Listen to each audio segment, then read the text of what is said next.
మీరు ఒక విషయం ఇవాళ అర్థం చేసుకుంటే స్పష్టంగా కనబడేది, అబండాలు వేసి అబద్ధాల ప్రాపగాండా చేసి మరి ఇష్టం వచ్చినట్టు పిచ్చి ప్రచారాలు చేసిన రాజకీయ రాబందులు ఎవరైతే ఉన్నారో వారికి చెంప చెల్లుమనిపించే విధంగా ఇవాళ తీర్పు రాష్ట్ర హైకోర్టు ఇచ్చింది. ఇవాళ గెలిచింది తెలంగాణ ప్రజలు, ఇవాళ గెలిచింది తెలంగాణ రైతులు, ఇవాళ గెలిచింది దశాబ్దాలుగా కరువు పీడిత ఈ నేలలో గోదావరి జలాలు రావాలి అని తన్లాడిన ప్రతి ఒక్కరు, మా ఆర్ విద్యాసాగర్ రావు గారు కావచ్చు, పెద్దలు జయశంకర్ గారు కావచ్చు, అట్లాగే మిషన్ కాకతీయలో కష్టపడ్డ ఇంజనీర్లు కావచ్చు, ప్రపంచంలోనే అతిపెద్ద లిఫ్ట్ ఇరిగేషన్ ప్రాజెక్టు కాళేశ్వరంలో కష్టపడ్డ ప్రతి కార్మికుడు కావచ్చు, అట్లాగే లక్షలాది ఎకరాల్లో పంట పండి ఇవాళ భారతదేశంలోనే నెంబర్ 1గా తెలంగాణ నిలబెట్టిన ప్రతి రైతు ఇవాళ గెలిచిండు. కుట్రలు కుతంత్రాలు కాంగ్రెస్ ఓడిపోయింది.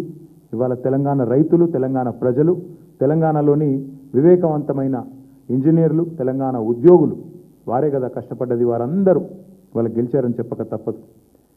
కక్షగట్టినట్టుగా ఇవాళ కాంగ్రెస్ పార్టీ ఏదైతే 3 సంవత్సరాలుగా చిల్లర ప్రచారం ఏదైతే చేస్తున్నదో, ఇవాళ ఆ పిట్టల దొరలు ఎవరైతే ఇన్ని రోజులు ఇష్టం వచ్చినట్టు మాట్లాడారో, కాళేశ్వరం కూలేశ్వరం అయింది, కాళేశ్వరం కుంగింది కూలింది అని తిరిగే పిట్టల దొరలకు ఇవాళ మొహం పగిలే విధంగా మరి హైకోర్టు సమాధానం ఇచ్చింది.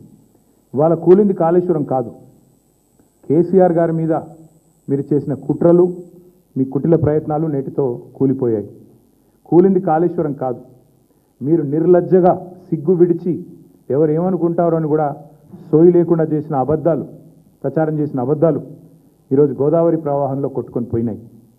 కూలింది కాళేశ్వరం కాదు, కూలింది ఇన్ని రోజులు మీరు మోసపూరిత గారడి ఏదైతే చేశారో అది కూలింది.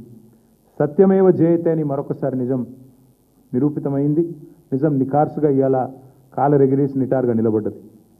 కొన్ని రోజులు కొంతమందిని మోసం చేయొచ్చు, కానీ అన్ని రోజులు అందరినీ మోసం చేయలేమని నానుడు ఏదైతే ఉందో ఇవాళ తేలిపోయింది.